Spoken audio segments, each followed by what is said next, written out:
너희들이 그렇게나 애타게 서로를 원했으니 내가 직접 그 위선적인 관계를 만천하에 공개해주지. 상상이 되시나요? 매일같이 내 안부를 묻던 세상 자상하고 완벽했던 남편이 샤워하는 도중에 10년 지기 절친에게서 보고 싶어라는 메시지를 받았다는 걸. 나는 울지도 소란을 피우지도 않았다. 그저 떨리는 손가락으로 그의 핸드폰을 들어 답장을 보냈을 뿐이다. 우리 집으로 와. 그 여자 친정 갔어. 초인종이 울리고 남편이 목욕 가운만 걸친 채 문을 열었을 때 문 밖에 화려하게 치장하고 서 있는 그 여자를 마주한 그의 새하얗게 질린 얼굴이라니. 내 평생 본 풍경 중 가장 통쾌한 장면이었다. 하지만 이건 시작에 불과하다. 너희들이 그렇게나 애타게 서로를 원했으니 내가 직접 그 위선적인 관계를 만천하에 공개해주지. 다만 그 대가는 너희 둘 다 무사하지 못할 거라는 것. 그날은 지극히 평범한 금요일 밤이었다. 한은성. 지난 5년의 매일이 그랬던 것처럼 거실 바닥에 앉아 물걸레로 우리의 자랑이었던 대리석 바닥을 한 뼘 한 뼘 닦아내고 있었다. 경기도 일산에 위치한 이 고급 아파트는 박준호와 나의 결혼 생활의 신전이자 내가 내 손으로 만든 감옥이었다. 모든 공간 한 뼘 한 뼘에 완벽한 주부로서의 내 땀이 배어 있었다. 거실의 가습기는 미세한 수증기를 뿜어내고 있었고 공기 중에는 방금 내가 닦아낸 바닥에 레몬향이 은은하게 퍼져 있었다. 광화문에 있는 번듯한 회사에 다니는 내 남편, 박준호는 욕실에서 샤워 중이었다. 문틈으로 새어나오는 스와하는 물소리는 고된 하루를 보낸 그의 유일한 휴식이었다. 모든 것이 평소와 같았다. 고요하고 평화롭고 심지어는 조금 지루하기까지 한 밤. 그가 거실 테이블 위에 올려둔 핸드폰 액정이 중 하고 불을 밝히기 전까지는 내 시선은 그 불빛에 이끌렸다. 화면 위로 카카오톡 알림이 떠 있었다. 발신인의 이름이 바늘처럼 날아와 내 동공에 박혔다. 최유라. 나의 10년 지기 친구. 그리고 미리 보기로 뜬 그 짧은 메시지는 마치 벌겋게 달아오른 인두처럼 내 심장을 찢어버렸다. 자기야, 오늘따라 더 보고 싶네. 시간이 그 순간 멈춰버린 것 같았다. 나는 차가운 물걸레를 손에 쥔 채 바닥에 주저앉았다. 온몸의 피가 머리끝까지 솟구쳤다가 순식간에 얼어붙는 기분이었다. 귓가에서 윙윙거리는 소리가 났고 욕실의 물소리는 아득하고 희미하게만 들렸다. 자기야, 내가 생각하는 그 뜻이 맞나? 아닐 거야. 유라는 내 가장 친한 친구고 내 결혼식의 들러리였고 내 모든 비밀을 아는 유일한 사람이었다. 분명 장난이거나 뭔가 오해가 있었을 거야. 나는 떨리는 손을 뻗어 마치 맹독을 품은 생물체를 만지듯 그의 핸드폰을 집어들었다. 지문 인식 잠금 해제. 헛웃음이 나왔다. 그의 비밀번호는 여전히 내 생일이었다. 나는 심호흡을 하고 메시지를 열었다. 화면을 가득 채운 대화창에는 내가 이해할 수 없는 달콤함과 더러움이 뒤섞여 있었다. 우리 애기, 보고 싶어. 오늘 그 멍청한 여편네는 또 뭐래. 같은 단어들이 수만 마리 개미떼처럼 내 이성을 갉아먹었다. 그 멍청한 여편네가 나인가? 나 한은성. 속이 울렁거리며 목구멍으로 비릿한 것이 치밀어 올랐다. 나는 울지 않았다. 눈물 한 방울 나오지 않았다. 뇌는 하얗게 비어버렸고 오직 심장만이 갈비뼈의 감옥을 부수고 뛰쳐나올 것처럼 미친 듯이 날뛰었다. 어떻게 해야 하지? 욕실로 뛰어들어가 그와 대면해야 하나? 미친 여자처럼 소리 지르며 따져 물어야 하나? 아니, 그건 너무 값싼 복수다. 내 손가락은 마치 스스로의 의지를 가진 것처럼 그 차가운 액정 위를 한 글자 한 글자 두드려 나갔다. 그의 말투를 흉내내어 최유라에게 답장을 보냈다. 우리 집으로 와. 그 여자 친정 갔어. 전송. 그 모든 일을 끝마치자 나는 모든 기력이 빨려나간 사람처럼 카페트 위에 주저앉았다. 시간은 1분 1초가 흘렀지만 매 순간이 한 세기처럼 길게 느껴졌다. 욕실의 물소리가 멎고 문이 열리는 소리가 들렸다. 박준호가 목욕 가운을 걸친 채 젖은 머리를 털며 걸어 나왔다. 그는 바닥에 앉아있는 나를 보고 잠시 멈칫하더니 내가 익히하는 약간의 짜증이 섞인 걱정스러운 표정을 지었다. 은성아, 왜 그래? 왜 바닥에 앉아있어? 감기 걸리게. 나는 고개를 들어 그를 보았다. 내가 이토록 사랑했던 얼굴이 이 순간 너무나 낯설게 느껴졌다. 그의 눈, 코, 입술 모든 것이 거짓과 위선으로 기워 만든 가면 같았다. 나는 대답하지 않고 그저 그를 뚫어져라 쳐다볼 뿐이었다. 바로 그때 딩동 맑은 초인종 소리가 이 거짓된 평화를 깨부수는 천둥처럼 울려 퍼졌다. 박준호의 몸이 눈에 띄게 굳었다. 그는 의아한 눈으로 나를 한 번, 현관 쪽을 한 번 쳐다봤다. 이 시간에 누구지? 그는 중얼거리며 짜증스럽게 현관으로 향했다. 그는 옷도 입지 않은 채 허리에 목욕 가운 하나만 느슨하게 두르고 있었다. 물방울이 그의 단단한 가슴을 타고 흘러내렸다. 과거에는 나를 설레게 했던 그 섹시한 모습이 지금은 더없이 역겹게 느껴졌다. 그가 문을 열었다. 문 밖에는 한껏 치장한 최유라가 서 있었다. 그녀는 몸에 딱 붙는 붉은색 원피스를 입고 완벽한 화장을 한 채 명품 가방을 들고 있었다. 문을 연 박준호를 보자 그녀의 얼굴에는 교태 넘치는 미소가 피어났고 목소리는 꿀처럼 달콤했다. 자기야, 나. 그녀의 목소리가 칼로 자른 듯 멈췄다. 박준호의 등 뒤, 거실 중앙에 서 있는 나를 보았기 때문이다. 그리고 박준호는 문 밖에 사람이 최유라라는 것을 확인한 순간 얼굴의 핏기가 순식간에 사라졌다. 그 잘생긴 얼굴이 당혹감에서 충격으로 다시 공포로 그리고 마침내 잿빛으로 변해갔다. 그는 무의식적으로 허리에 가운을 움켜쥐었고 입을 살짝 벌린 채 산소가 부족한 물고기처럼 뻐끔거렸다. 그 장면은 너무나 우스꽝스러워서 나는 거의 웃음을 터뜨릴 뻔했다. 공기는 3초간 얼어붙었다. 그리고 내가 본 가장 서투른 연극이 시작되었다. 유라 씨. 어떻게 된 일이야? 박준호가 가장 먼저 정신을 차렸다. 그의 목소리는 잔뜩 꾸며낸 놀라움으로 가득 차 건조하고 날카롭게 갈라졌다. 최유라의 얼굴색도 변했지만 그녀는 역시 선수였다. 그녀는 즉시 놀랍고도 순진한 표정으로 바꾸며 나를 향해 외쳤다. 은성아, 너 친정 간 거 아니었어? 세상에, 난 너 깜짝 놀래주려고 온 건데. 준호 오빠가 다음 주에 내 생일이라고 우리끼리 어떻게 파티해줄지 상의하고 있었거든.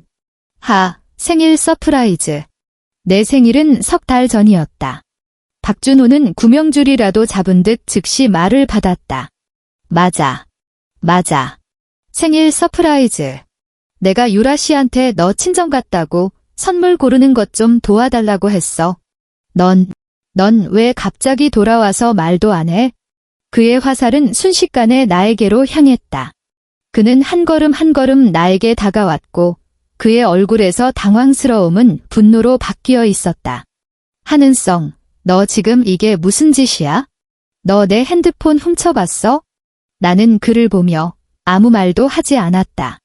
내가 날 못 믿어? 우리가 결혼한 지 5년이야. 5년. 근데 넌 형사처럼 날 감시해? 그는 마치 하늘이 무너질 듯한 억울함을 당한 사람처럼 점점 더 흥분했다. 유라 씨가 우리 친구라는 이유만으로 이렇게 의심하고 집착하는 거야? 너 지금 내가 얼마나 무서운지 알아. 나는 입을 열려 했지만 목구멍이 꽉 막힌 듯 한마디도 할 수 없었다. 너. 그는 내 손에서 핸드폰을 낚아챘다. 내가 보낸 메시지를 확인한 그는 분노로 온몸을 부들부들 떨었다. 우리 집으로 와. 그 여자 친정 갔어. 한은성, 너 미쳤어. 일부러 함정을 파서 우릴 모함해? 너한테 정말 실망이다. 쾅.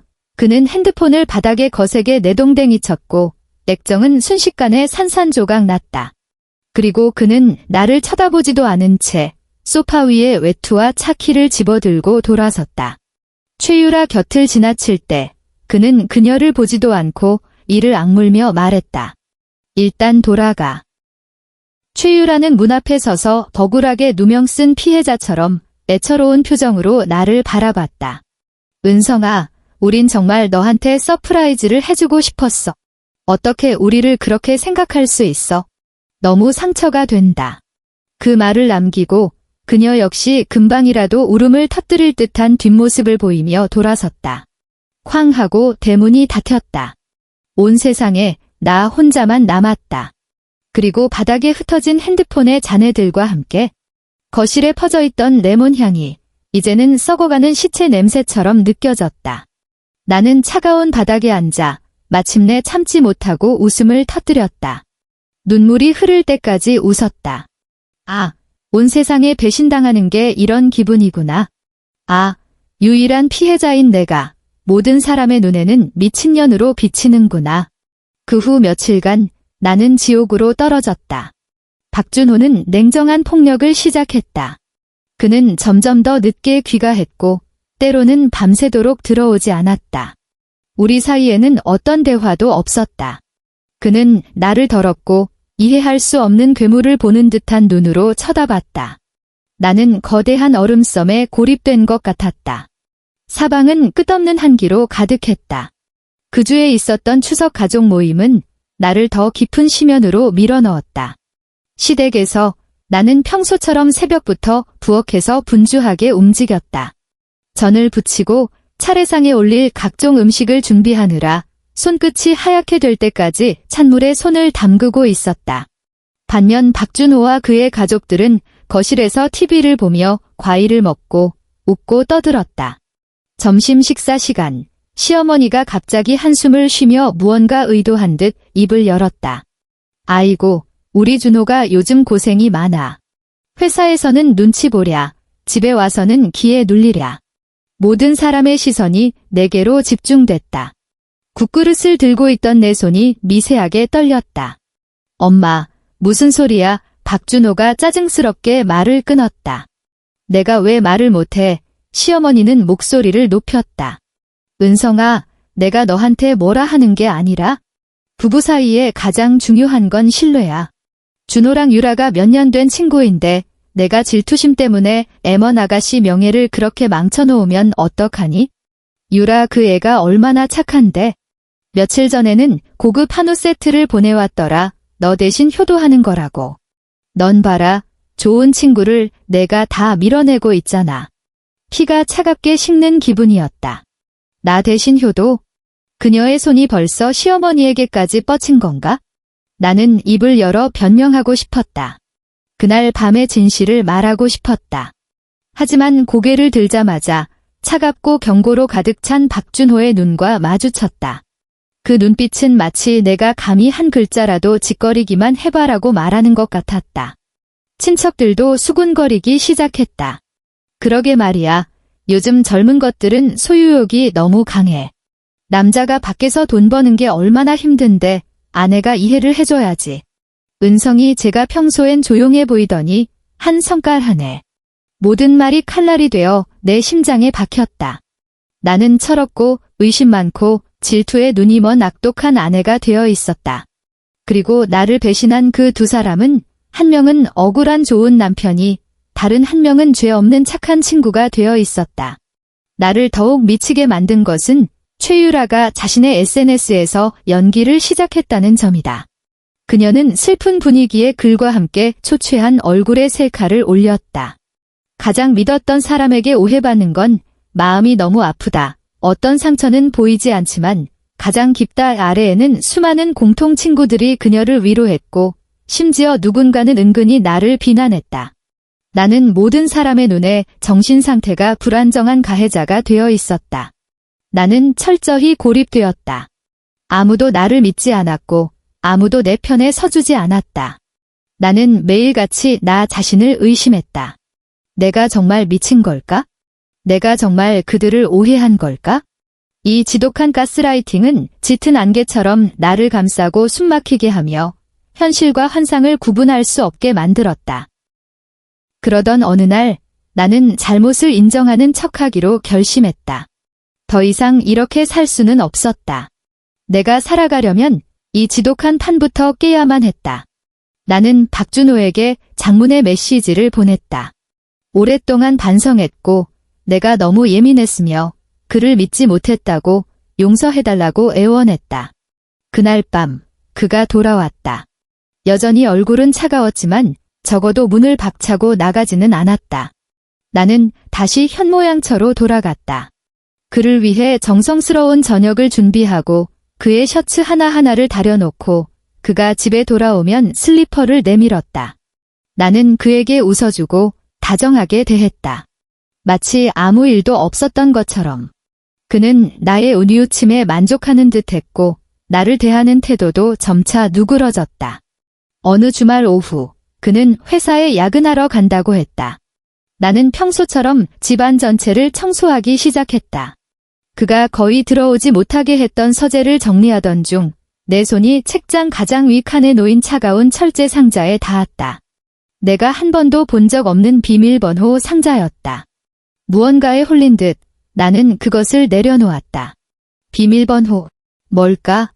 나는 우리의 결혼기념일을 눌러봤다. 아니었다. 그의 생일도 아니었다. 그리고 나는 최유라의 생일을 입력했다. 찰칵하는 소리와 함께 상자가 열렸다. 심장이 쿵 하고 내려앉았다. 안에는 내가 상상했던 연애편지나 사진 같은 것이 없었다. 검은색 장부 한 권과 두툼한 서류 뭉치가 들어있었다. 나는 떨리는 손으로 장부를 펼쳤다. 안에는 여러 회사 이름과 자금 흐름이 빽빽하게 기록되어 있었다. 많은 숫자 뒤에는 CO이라는 이니셜이 적혀 있었다. 최유라. 나는 그 복잡한 회계 용어는 이해할 수 없었지만 그 회사들의 이름은 알아볼 수 있었다. 그중 몇몇은 아버지가 당신의 인맥을 동원해 박준호에게 소개해준 협력업체들이었다. 아버지는 은퇴 전 금융감독원의 고위 간부셨다. 아버지는 박준호를 장래가 유망한 청년이라 믿고 그를 아낌없이 칭찬하며 물심양면으로 도와주셨다. 나는 서류 뭉치를 꺼내 하나씩 읽어보았다. 각종 투자 계약서와 YJ 캐피탈이라는 이름의 페이퍼 컴퍼니 등록 정보였다. 법인 대표는 박준호의 먼 친척이었다. 그리고 회사의 재무중개인 서명란에는 최유라의 이름이 적혀 있었다. 순간 모든 조각이 맞춰졌다. 식은땀이 등줄기를 타고 주르륵 흘러내렸다. 박준호, 내 남편. 그는 단순히 바람을 피운 게 아니었다. 그는 나를 내 아버지의 신뢰와 인맥을 이용해 자기 회사의 검은 돈을 이른바 협력 프로젝트라는 명목으로 세탁한 뒤 자신의 페이퍼 컴퍼니로 빼돌리고 있었던 것이다. 그리고 최유라, 내 가장 친한 친구는 그의 가장 충실한 공범이자 재무 파트너였다. 그들은 내 감정을 배신했을 뿐만 아니라 내 가족의 기반을 무너뜨리고 내 아버지의 명예를 짓밟고 있었다. 나는 그 장부를 손에 든 채 차가운 바닥에 앉아 가을바람에 날리는 낙엽처럼 온몸을 떨었다. 하지만 이번에는 절망감도 심장이 부서지는 아픔도 느껴지지 않았다. 전에는 느껴본 적 없는 차갑고 서늘한 분노가 뼛속에서부터 끓어올랐다. 그래, 나는 미친 게 아니었다. 그저 너무 멍청했을 뿐이다. 나는 창밖을 보았다. 햇살은 눈부셨다. 내가 그와 결혼했던 그날 오후처럼. 하지만 내 세상은 이미 완벽한 어둠으로 변해 있었다. 그래도 괜찮다. 이 순간부터 나는 더 이상 바닥에 무릎 꿇고 걸레질하던 하는성이 아니다. 나는 사냥꾼이다. 그리고 그들은 나의 사냥감이다. 각성은 한순간에 오는 것이 아니라 느리고 고통스러운 박리의 과정이었다. 마치 몸에서 산채로 피부 한 겹을 벗겨내는 것처럼 피가 낭자했지만 그 뒤에는 기이할 정도의 명료함이 찾아왔다. 나는 거울 속에 나를 보았다. 얼굴은 창백했고 눈 밑에는 짙은 다크서클이 내려와 있었다. 하지만 나는 알았다. 내 눈 속에 무언가 달라졌다는 것을. 그것은 얼음으로 벼려낸 불꽃처럼 조용히 타오르고 있었다. 첫 번째 단계는 증거였다. 그날 밤 초인종이 울렸을 때의 장면, 그들의 서투른 거짓말은 단지 도덕적 흠결에 불과했다. 내가 원하는 것은 그들을 치욕의 기둥에 단단히 못 박아 영원히 제기할 수 없게 만들 철저한 증거였다. 다음 날, 나는 시어머니 선물을 산다는 핑계로 백화점에 가는 척하다 눈에 띄지 않는 전자상가 골목으로 향했다. 보안 장비라는 간판이 걸린 작은 가게로 들어갔다. 주인은 안경을 쓴 중년 남자였다. 가장 작고 대기 시간이 가장 긴 녹음기랑 카메라를 원해요. 나는 목소리를 낮추고 마치 서투른 스파이처럼 말했다. 주인은 익숙하다는 듯 카운터 아래에서 작은 상자 몇 개를 꺼냈다. 차량용입니까? 가정용입니까? 이건 보조 배터리로 위장할 수 있고 대기 시간은 일주일입니다. 이건 초소형이라 어디든 붙일 수 있지만 전원 연결이 필요합니다. 심장이 쿵쾅거렸다. 둘 다 주세요. 집에 돌아오니 박준호는 아직 돌아오지 않았다. 나는 손톱보다도 작은 그 장비들을 들고 손바닥에 흥건한 땀을 느꼈다. 먼저 지하 주차장으로 내려가 그의 검은색 벤츠를 찾았다. 나는 조수석에서 무언가를 찾는 척하며 재빨리 초소형 카메라 하나를 백미러 뒷면에 붙였다. 그 위치는 운전석과 조수석의 모든 것을 완벽하게 촬영할 수 있었다. 또 다른 녹음기 하나는 좌석 아래 틈새에 밀어 넣었다. 이 모든 것을 끝내고 나니 온몸에 힘이 빠져나가는 것 같았다. 집으로 돌아와 나는 다른 카메라 하나를 우리 안방 침대 머리맡에 걸린 결혼사진 액자 가장자리에 조심스럽게 설치했다. 사진 속에서 행복하게 웃고 있는 내 모습을 볼 때마다 역겨움이 치밀었지만 이제 그것은 나의 가장 좋은 위장막이 되었다. 그 후 매일매일이 내게는 고통스러운 연기였다. 나는 계속해서 부드럽고 순종적인 아내를 연기해야 했다. 그를 위해 밥을 차리고 그가 돌아오기를 기다리고 심지어 그가 가끔 잠자리를 요구할 때도 나는 역겨움을 참으며 응해야 했다. 그가 나를 만질 때마다 수많은 독사가 내 몸 위를 기어다니는 것 같았다. 하지만 나는 모든 것을 참았다. 나의 인내가 마지막 치명적인 일격을 위한 것임을 알았기 때문이다. 나는 매일 밤 그가 깊이 잠든 후 서재로 몰래 들어가 내 노트북을 켜고 그 장비들을 연결했다. 화면에 나타나는 장면들은 매번 내 심장을 도려내는 것 같았다. 그들은 정말로 그의 차를 움직이는 호텔처럼 사용하고 있었다.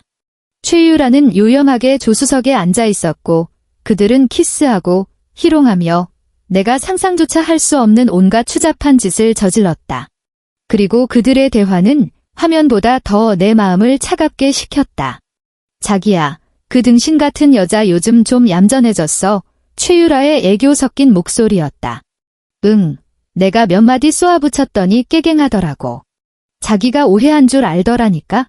며칠 전에는 울면서 나한테 사과까지 했어. 박준호의 의기양양한 웃음소리는 악마의 속삭임 같았다. 푹, 진짜 아둔하긴.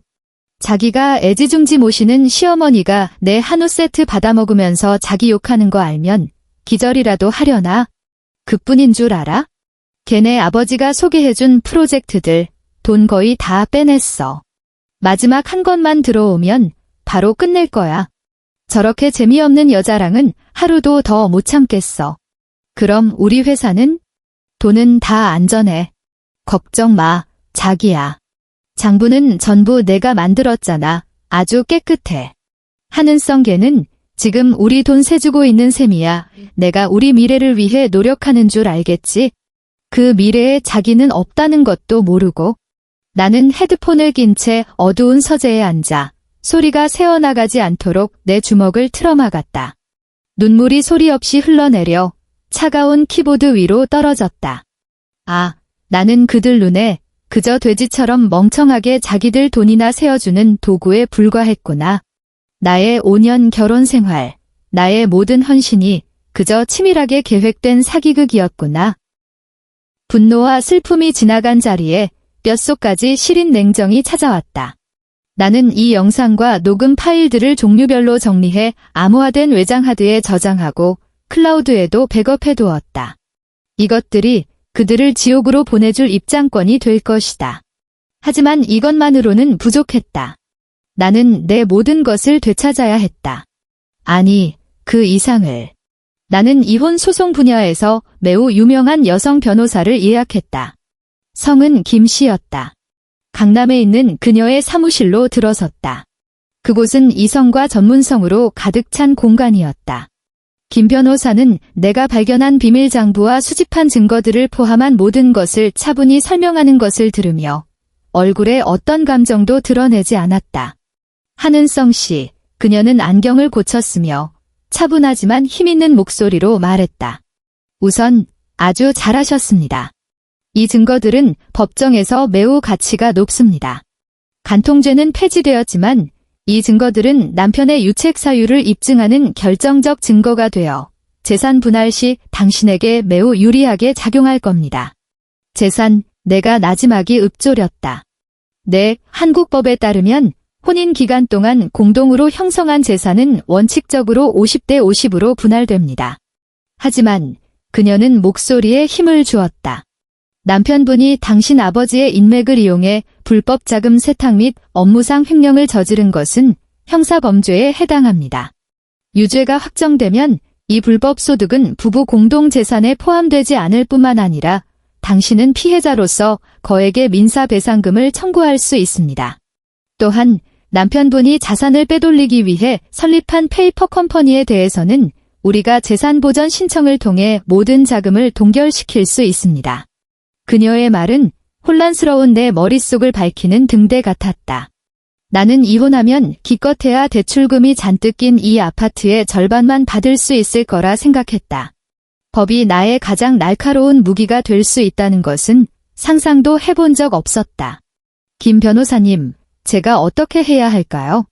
남편이 스스로 기꺼이 자산을 당신 명의로 옮기게 만들어야 합니다. 김 변호사의 입가에 의미심장한 미소가 걸렸다. 남편분은 지금 당신을 완전히 통제하고 있다고 생각하겠죠? 나는 고개를 끄덕였다.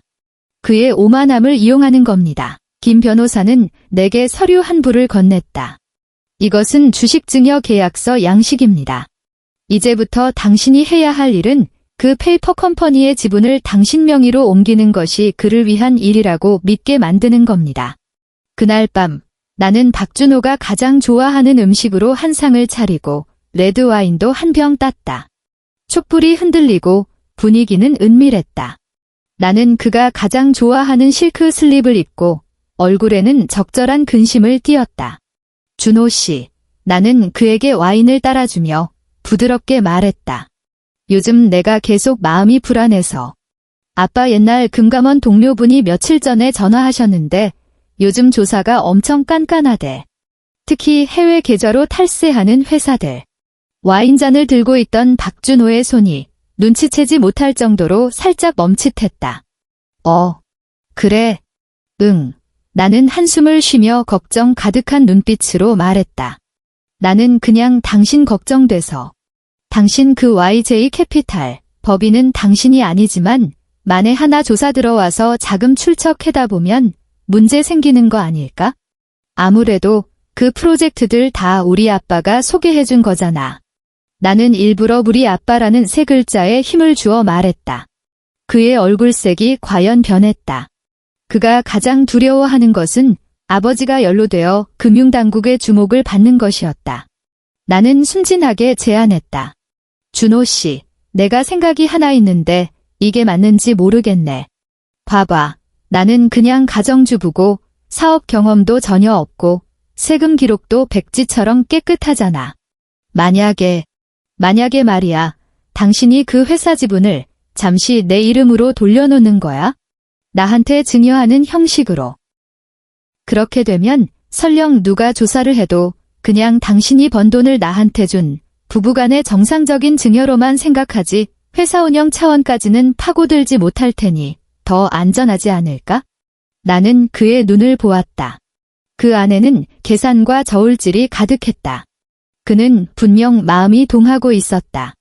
나처럼 멍청한 여자의 명의가 확실히 최고의 방화벽이 될 터였다. 그는 내가 아무것도 모른다고 생각했고 여전히 자기가 마음대로 주무를 수 있는 한은성이라고 믿었다. 그는 지분이 내 명의로 되어 있어도 내가 자기 손바닥 안에서 벗어날 수 없다고 생각했다. 내 말도 일리가 있네. 그는 잠시 생각에 잠기더니 이내 흐뭇한 미소를 지었다. 우리 은성이 이제 남편 걱정도 다 할 줄 알고 다 컸네. 그는 내 머리를 쓰다듬었다. 그 동작은 마치 애완동물을 어루만지는 것 같았다. 나는 속에서 치미는 혐오감을 꾹 참고 수줍고 행복한 미소를 지었다. 그 후 며칠간 나는 그가 서류를 처리하도록 재촉했다. 나는 그가 김 변호사가 직접 작성하고 법적 함정으로 가득 채운 그 주식 증여 계약서에 서명하는 것을 보며 심장이 미친 듯이 뛰었다. 계약서에는 이것이 무조건적이고 철회 불가능한 증여이며 그는 모든 추적권을 포기한다고 명시되어 있었다. 그는 대충 훑어보았고 아무 문제도 발견하지 못했다. 도장이 찍힌 그 서류가 내 손에 들어왔을 때 나는 알았다. 두 번째 단계가 끝났다는 것을. 그는 자기 손으로 직접 제 목을 쥘 밧줄을 내 손에 넘겨준 것이다. 이제 나에게는 그들의 배신에 대한 철저한 증거와 그들의 범죄에 대한 증거가 있었다. 그리고 그들이 애써 빼돌린 핵심 자산까지 장악했다. 모든 패는 내 손 안에 들어왔다. 이제 이 기나긴 연극을 위해 화려한 무대를 준비할 시간이었다. 함정이 가장 매혹적인 이유는 그것이 언제나 사냥감이 가장 갈망하는 형태로 나타나기 때문이다. 박준호와 최유라에게 그 함정의 이름은 승리의 과시였다. 기회는 곧 찾아왔다. 우리의 결혼 5주년 기념일. 햇살이 따스한 어느 주말 아침, 나는 손수 만든 브런치를 들고 박준호의 맞은편에 앉았다. 나는 그가 내가 만든 오믈렛을 만족스럽게 먹는 모습을 보았다. 그의 얼굴에는 모든 것이 내 손안에 있다는 승리자의 미소가 걸려 있었다. 그는 최근 기분이 매우 좋았다. 마지막 검은 돈까지 안전하게 들어왔다고 생각했고, 나 또한 전례 없이 손순하고 순종적으로 변했기 때문이다. 준호 씨, 내가 기대감과 애교 섞인 목소리로 입을 열었다. 다음 주 수요일, 우리 결혼 5주년 기념일이네. 그는 잠시 멈칫했다. 분명 잊고 있었을 것이다. 하지만 그는 즉시 표정을 바꾸며 웃으며 말했다. 당연히 기억하지. 내가 어떻게 잊어. 무슨 선물 받고 싶어. 선물은 필요 없어. 나는 고개를 저으며 반짝이는 눈으로 그를 보았다. 내 생각엔 우리 파티 열자. 집에서. 당신 동료들, 회사 중요 고객들, 그리고 우리 친구들 다 초대해서. 어때? 그는 조금 의외라는 표정이었다. 파티를. 너무 번거롭잖아. 안 번거로워. 나는 자리에서 일어나 그의 등 뒤에서 목을 감싸 안고 그의 귓가에 얼굴을 기댔다. 그리고 가장 부드러운 목소리로 속삭였다. 준호 씨, 나 이제 다 이해했어. 예전에는 내가 잘못했어. 속이 좁아서 당신이랑 유라 씨를 오해했잖아.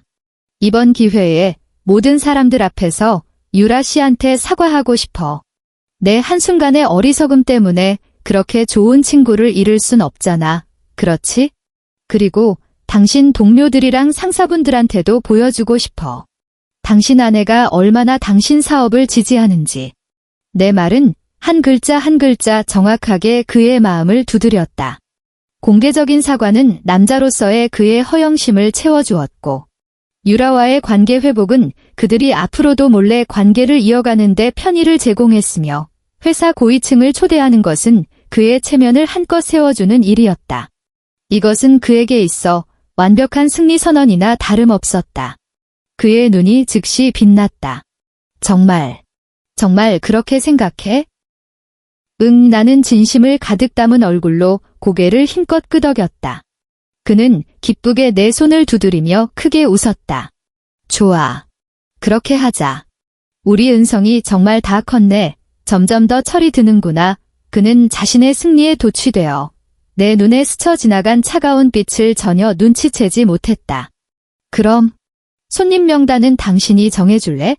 특히 당신 회사 상사분들은 꼭 모셔야 해. 아, 맞다. 나는 갑자기 생각난 듯 말했다.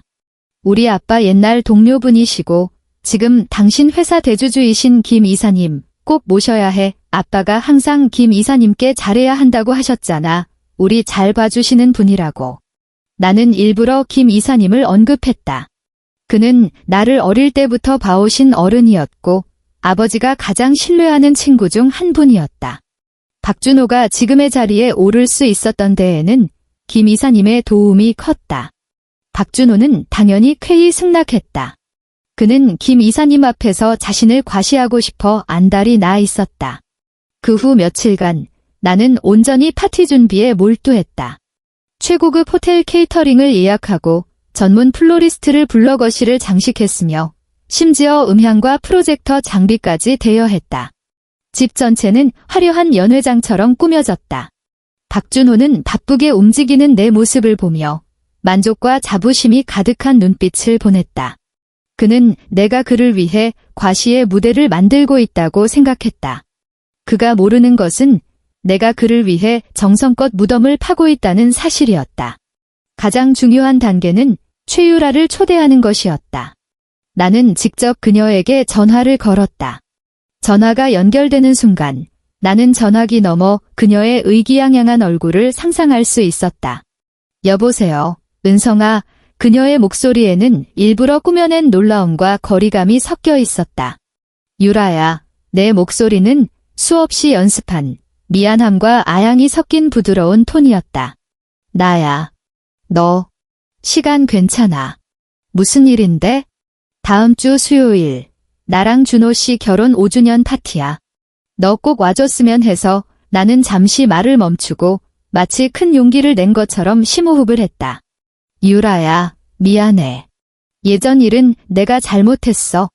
내가 미쳤었나 봐. 너랑 준호 씨를 오해했어.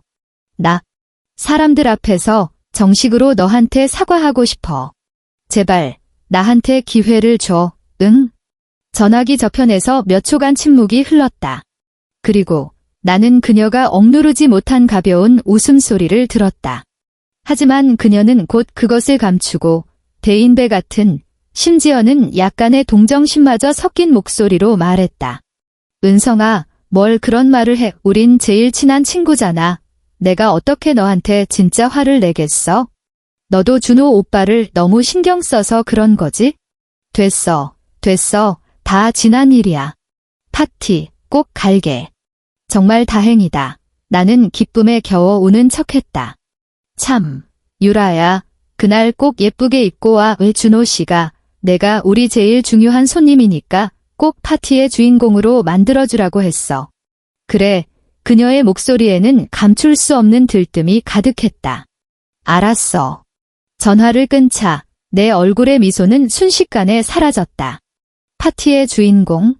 물론이지. 내가 너를 박준호와 함께 가장 눈부시고 만인의 구경거리가 될 주인공으로 만들어줄게. 파티 날이 드디어 밝았다. 나는 몸에 딱 맞는 검은색 롱드레스를 입었다. 우아하지만 튀지 않는 옷이었다. 정성껏 화장을 했다. 거울 속의 나는 내가 아닌 것처럼 냉정했다. 나는 거실에 오가는 사람들, 화려한 옷차림과 그림자들을 보았다. 박준호는 비싼 정장을 입고 와인잔을 든 채 손님들 사이를 여유롭게 오가며 칭찬을 즐기고 있었다. 그의 회사 동료, 상사, 심지어 김 이사님까지 와 있었다. 모두가 그를 칭찬하며 젊고 유능하고 현명한 아내를 얻었다고 말했다. 시어머니도 보석으로 치장하고 내 손을 잡으며 주변 귀부인들에게 자랑했다. 보세요. 우리 며느리예요. 얼마나 야무진지 집안일을 이렇게 잘 꾸려요. 나는 미소 지으며 일일이 응대했다. 내 시선은 그러나 계속해서 한 사람을 찾고 있었다. 그리고 그녀가 왔다. 최유라는 눈이 부실 정도로 반짝이는 은색 스팽글 드레스를 입고 있었다. 치마는 허벅지까지 트여 있어 그녀의 완벽한 몸매를 남김없이 드러냈다. 그녀가 들어서자마자 모든 사람의 시선이 쏠렸다. 그녀는 마치 자랑스러운 공작처럼 사람들의 시선을 즐기며 곧장 박준호에게로 향했다. 그들은 서로 암묵적인 눈빛을 교환했다.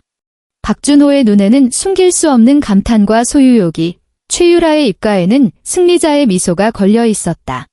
그녀는 내게 다가와 다정하게 내 팔짱을 꼈다. 은성아, 너 오늘 정말 예쁘다. 집도 너무 멋지게 꾸몄네. 그녀는 내 귓가에 속삭였지만 그 목소리에는 과시하는 듯한 뉘앙스가 섞여 있었다. 근데 내 드레스는 좀 너무 밋밋한 거 아니야? 나는 웃으며 아무 말도 하지 않았다. 파티 분위기는 알코올과 아첨 속에서 점차 무르익었다. 박준호는 의기양양하게 축사를 했다.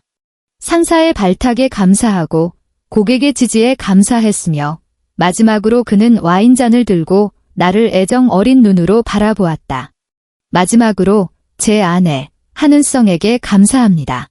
그녀가 있었기에 제가 따뜻한 가정을 갖고 밖에서 마음껏 뛸 수 있었습니다. 여보, 사랑해. 장내에서는 뜨거운 박수와 환호성이 터져나왔다. 나는 미소 지으며 그의 시선을 마주하고 나도 와인잔을 들었다. 모든 것이 각본대로 진행되고 있었다. 이제 내 차례였다. 나는 프로젝터 스크린 앞으로 걸어가 마이크를 들었다.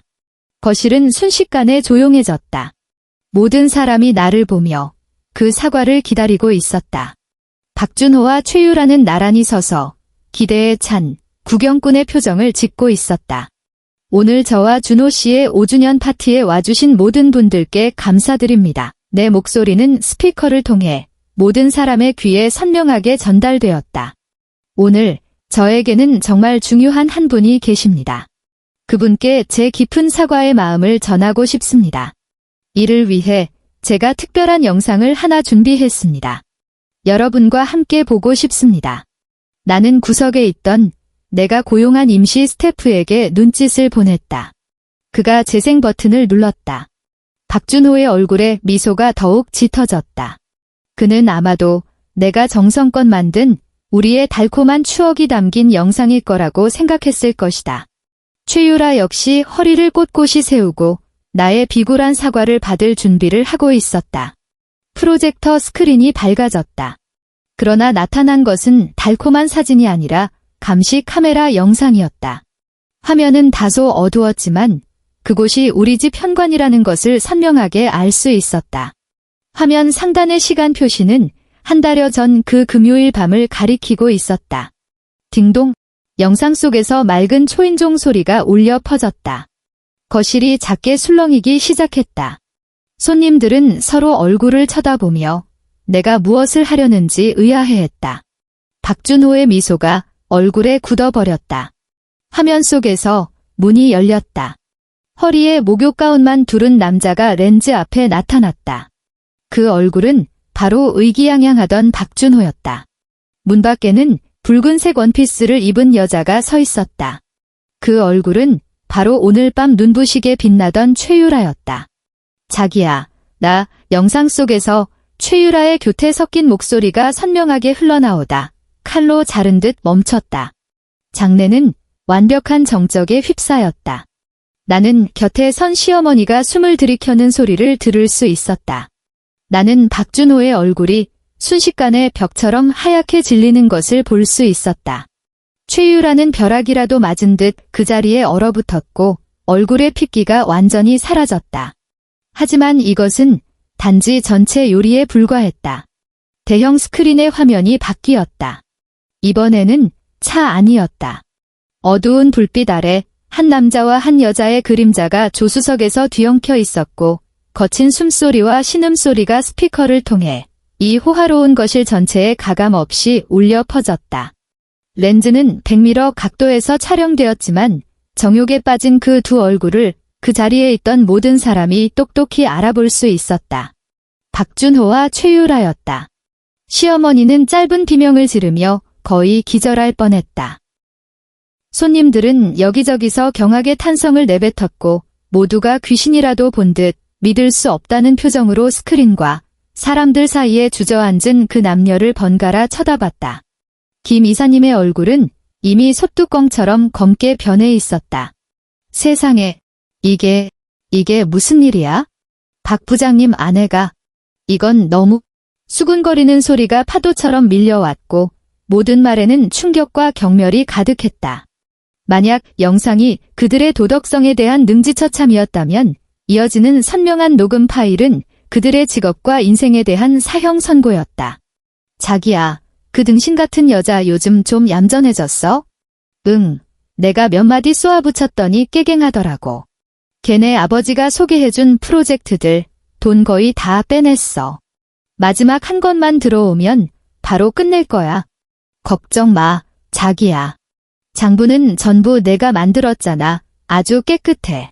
하는 썽개는 지금 우리 돈 세주고 있는 셈이야. 녹음은 한마디 한마디 재생되었고 모든 글자는 거대한 망치가 되어 모든 사람의 심장을 내리쳤다. 특히 이게 내 아버지가 소개해준 프로젝트라는 대목에서 김 이사님의 몸이 크게 움찔했다. 그의 날카로운 눈이 잿빛이 된 박준호에게 칼날처럼 날아가 박혔다. 그의 회사 부하 직원들과 동료들의 얼굴 표정은 충격에서 분노와 경멸로 바뀌었다. 영상이 끝났다. 거실은 기이한 정적에 휩싸였다. 오직 프로젝터 펜이 돌아가는 윙윙 소리만이 유난히 귀에 거슬렸다. 박준호는 다리에 힘이 풀려 바닥에 주저앉았다. 그는 나를 가리키며 입술을 떨었지만 한마디도 하지 못했다. 최유라는 이미 바닥에 주저앉아 손으로 얼굴을 가린 채 온몸을 채처럼 떨고 있었다. 그녀의 반짝이는 드레스는 이제 우스꽝스럽고 값싼 무대 의상처럼 보였다. 나는 마이크를 쥔 채 한 걸음, 한 걸음 천천히 그들에게 다가갔다. 하이힐이 바닥을 치는 소리가 정적 속에서 유난히 선명하게 마치 그들을 위한 조종처럼 울렸다. 나는 그들 앞에 서서 내가 한때 가장 사랑하고 신뢰했던 두 사람을 내려다보았다. 내 목소리는 한치의 흔들림도 없이 냉정했다. 박준호 씨, 최유라 씨, 이 서프라이즈 마음에 드세요? 나는 마이크를 최유라의 입가에 가져다 댔다. 그녀는 겁에 질려 뒤로 물러섰다. 최유라 씨, 내 좋은 친구. 나는 가볍게 웃었다. 우리 집에 오는 거 참 좋아했잖아. 내가 없을 때도 그렇게나 애타게 찾아오고. 그렇게 이 집이 좋으면 내가 소원 들어줄게. 나는 잠시 말을 멈추고 눈물과 화장이 뒤섞인 그녀의 얼굴을 보았다. 이 아파트, 아직 대출금 3억 원이 남아있어. 축하해. 오늘부터 그 빚은 내가 갚게 될 거야. 나는 법원에 이 돈을 내가 내 결혼을 파탄낸 것에 대한 정신적 피해 보상금의 일부로 청구할 거야. 앞으로 이 집에 사는 매일매일 오늘 밤을 기억하길 바라. 최유라는 절망과 공포에 찬 눈으로 나를 확 쳐다봤다. 그리고 나는 박준호에게로 돌아섰다. 그는 나를 산채로 잡아먹을 듯이 극도의 원한이 담긴 눈으로 노려보고 있었다. 박준호 씨, 내 좋은 남편. 나는 허리를 숙여 접어둔 서류 한 장을 그의 앞 테이블 위에 가볍게 올려놓았다. 이게 뭐야? 그가 쉰 목소리로 물었다. 이혼 서류 같아. 나는 고개를 저으며 입가의 미소를 더욱 차갑게 만들었다. 아니, 넌 아직 나랑 이혼을 논할 자격이 없어. 나는 몸을 일으켜 마이크를 들고 모든 사람을 향해 그리고 그를 향해 말했다. 그건 내 변호사가 보낸 소장이야. 테이블 위에 있는 건 당신의 혼인 파탄 책임을 물어 재산 분할 없이 빈손으로 쫓아내고 정신적 피해 보상을 청구하는 민사소송장. 그리고 다른 하나는 나는 핸드백에서 다른 서류를 꺼내 흔들었다. 이미 검찰에 제출됐어. 죄목은 업무상 횡령, 배임, 그리고 사기. 당신은 내 아버지의 인맥을 이용해 당신의 이 연인 최유라 씨와 함께 회사 자산 약 50억 원을 당신들 페이퍼 컴퍼니로 빼돌렸지. 아, 맞다. 깜빡했네. 그 YJ 캐피탈. 당신이 지난주에 친히 나에게 증여해준 그 회사 말이야. 그 회사 지분 전부 지금 내 명의로 되어 있어. 그리고 나는 회사의 유일한 주주로서 모든 장부와 증거를 경찰에 제출했어. 너, 박준호의 눈이 순간 커지며 핏줄이 빠르게 그의 눈을 뒤덮었다. 그는 마침내 자신이 어떤 함정에 빠졌는지 깨달았다. 그는 자기 손으로 직접 자신을 유죄로 만들 증거를 내 손에 넘겨준 것이었다. 아니, 이럴 리 없어. 이 독한 년. 내가 날 함정에 빠뜨려 그는 미친 사람처럼 나에게 달려들었다. 하지만 그가 나를 건드리기도 전에 두 명의 건장한 남자가 내 앞을 막아섰다. 김 이사님의 운전기사와 비서였다. 김 이사님이 일어섰다. 그의 풍상에 찌든 얼굴에는 이제 실망과 분노가 가득했다. 박준호 부장. 그의 목소리는 낮고 위엄이 있었다. 자네는 나를 너무 실망시켰네. 그리고 자네 한 서방님께도 너무 큰 실망을 안겼어. 이 시간부로 자네는 해고야. 회사는 조사팀을 꾸려 자네의 모든 프로젝트를 전면 재조사할 걸세. 그리고 우린 검찰 수사에 전적으로 협조할 거야. 그 말은 박준호를 무너뜨린 마지막 지푸라기였다. 그는 완전히 주저앉으며 끝났어. 다 끝났어 라고 중얼거렸다. 시어머니가 마침내 정신을 차리고 악스는 여자처럼 달려들어 내 머리채를 잡으려 했다. 이 여우 같은 년. 내가 내 아들을 망쳤어. 내가 너랑 끝장을 볼 거야.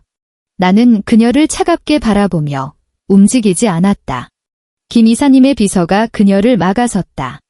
사모님, 자중하십시오. 계속 이러시면 저희도 경찰을 부를 수밖에 없습니다. 나는 이 아수라장을 보았다. 한때 나를 손가락질했지만 이제는 동정과 두려움의 눈으로 나를 보는 사람들.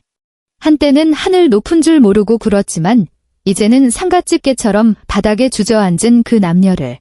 나는 조금의 기쁨도 복수의 쾌감도 느끼지 못했다. 그저 모든 것이 끝났다는 피로감뿐이었다. 나는 마이크를 내려놓고 마지막으로 그들을 한번 쳐다본 뒤 몸을 돌려 놀란 사람들 사이를 지나 내가 한때 집이라 불렀던 그곳을 걸어 나왔다. 문 밖, 서울의 밤바람은 차가웠다. 내 얼굴에 부는 바람이 나를 더없이 맑게 깨워주는 것 같았다. 나는 알았다. 내가 저 문을 닫는 순간 내 지난 5년의 인생은 완전히 끝났다는 것을. 그리고 나, 한은성은 오늘부터 새로운 삶을 얻었다. 파멸의 폭발 이후 기나긴 청산의 시간이 이어졌다. 하지만 그 모든 것은 이제 나와 상관없는 일이었다. 나는 모든 사물을 김 변호사에게 전적으로 위임하고 나 자신은 호텔에 머물며 외부의 모든 소란과 나를 격리시켰다.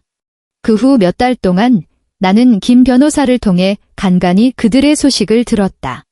박준호의 사건은 증거가 워낙 명백한 데다 김 이사님의 회사가 원고로서 강력하게 밀어붙인 덕분에 이례적으로 신속하게 진행되었다.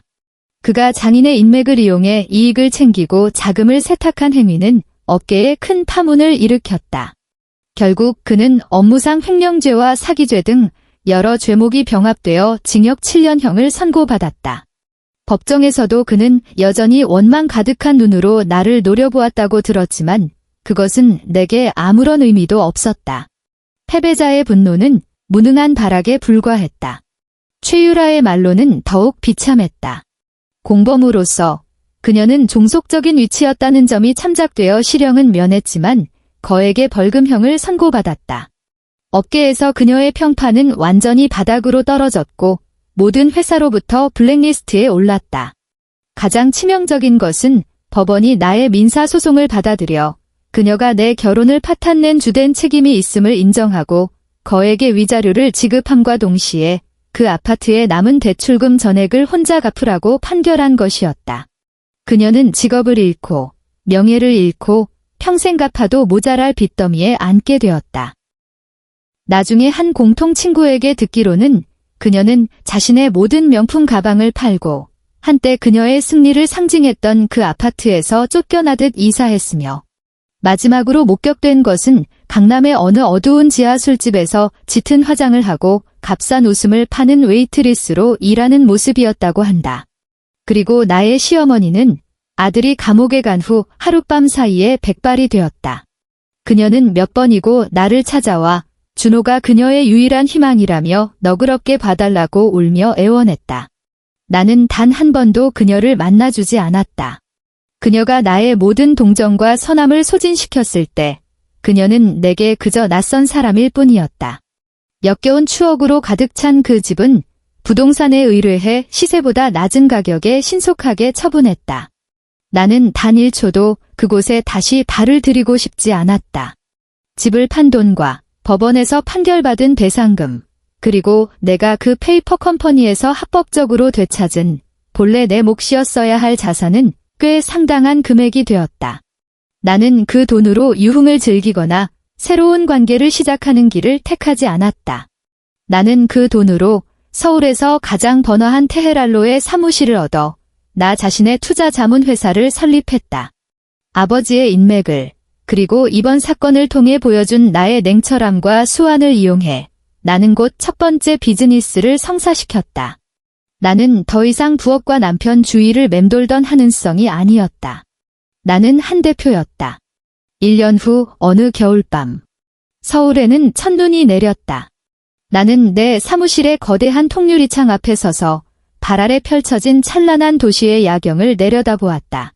차량의 행렬은 금빛 강물처럼 어둠 속에서 천천히 흘러가고 있었다. 사무실은 조용했고 가습기가 내는 미세한 소리만이 들렸다.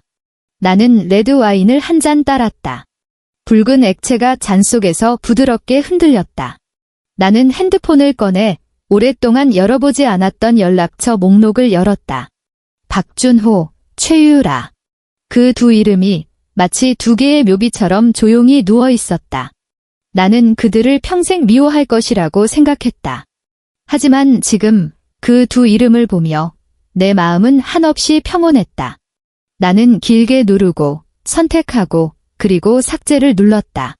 마치 컴퓨터의 휴지통을 비우는 것처럼 망설임 없이 깔끔하게. 그들은 더 이상 내 인생의 어떤 구석도 차지할 자격이 없었다. 심지어 핸드폰 속의 데이터 자리 하나조차도.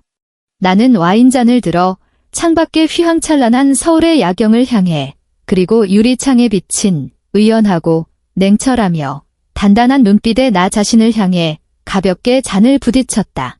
나를 위하여. 나는 나지막이 말하고 잔 속의 와인을 단숨에 들이켰다. 와인이 목을 타고 내려가며 달콤함과 은은한 온기를 남겼다. 폐허 위에서도 새로운 꽃은 피어난다. 내 인생은 이제 막 시작됐을 뿐이다. 엔드.